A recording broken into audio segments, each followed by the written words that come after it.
ঘুম থেকে উঠে আমি তোমাদেরকে একটু হাই বলে আমি আমার কাজ শুরু করলাম। দেখো আমি কি করছি। এগুলো আগের দিন আনা ছিল ড্রাই ফ্রুট। এখানে আছে কাঠবাদাম, এখানে আছে কাজু, আর এইটা হচ্ছে আঞ্জির।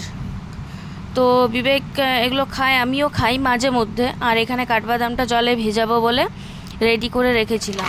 তারপর এগুলো আমি প্যাকেট থেকে ছিঁড়ে কৌটোর মধ্যে এক এক করে সব ভরে রাখছি। প্যাকেটের মধ্যে রাখলে মানে অনেকটা জায়গা খায় ফ্রিজের মধ্যে, আর আমি এগুলো ফ্রিজে সব স্টোর করি।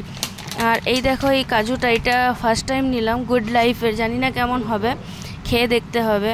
এমনিতে আমরা লুজটা নিই, তো এর নাম্বার 1 লুজটা নিই, কিন্তু এবার প্যাকেটটা নিলাম যেহেতু মল থেকে নিয়েছিলাম। আর এই আঞ্জির এটা বিবেক খায়, এটা আমি খাই না। তো এটা ডাক্তার ওকে খেতে বলেছে। যাই হোক, এই সব কিছু আর কি সব নিয়ে তারপরে পাউরুটি এলো। তো আমিও নিজের জন্য পাউরুটি নিয়ে রাখলাম। বিবেকও খায় মাঝে মধ্যে পাউরুটি দুধ দিয়ে।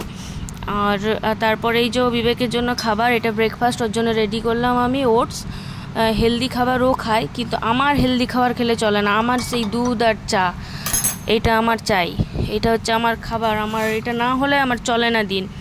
আর সবথেকে বাজে একটা জিনিস সবার কাছে হলো, আমার কাছে বেস্ট, বাসি লুচি। চা দিয়ে খাবার জন্য আমি এগুলো রেখে দিয়েছিলাম, বাসি লুচি। তার মধ্যে হাসি দেখো, আমার নিজেরই হাসি পাচ্ছে দেখে এখন, যে লুচিগুলো দেখে আমি কি ফুর্তি, চা দিয়ে লুচি খাবো বলে। বাসি লুচির টেস্টেই আলাদা। তো কার কার বাসি লুচি ভালো লাগে আমাকে একটু জানাবে। তারপরেই চলে এলাম রান্নাতে, মেন রান্নাতে। আম কাটলাম, আম করব, আমের ঝোল করব। আর মাছের ডিম নিয়েছি, মাছের ডিম আলু পটল দিয়ে একটা তরকারি করব।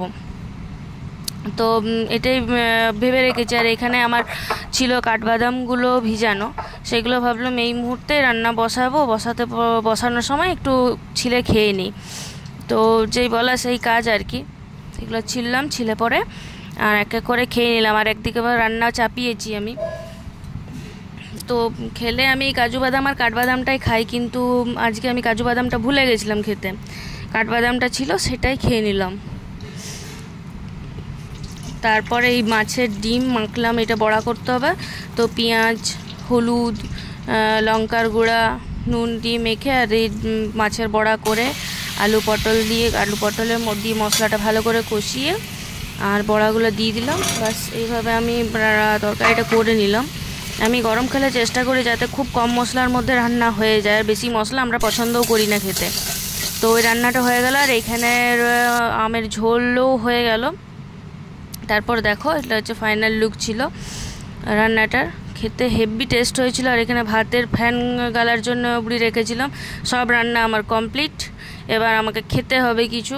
তো আমি খেয়ে নিই, এবার আসি, টাটা।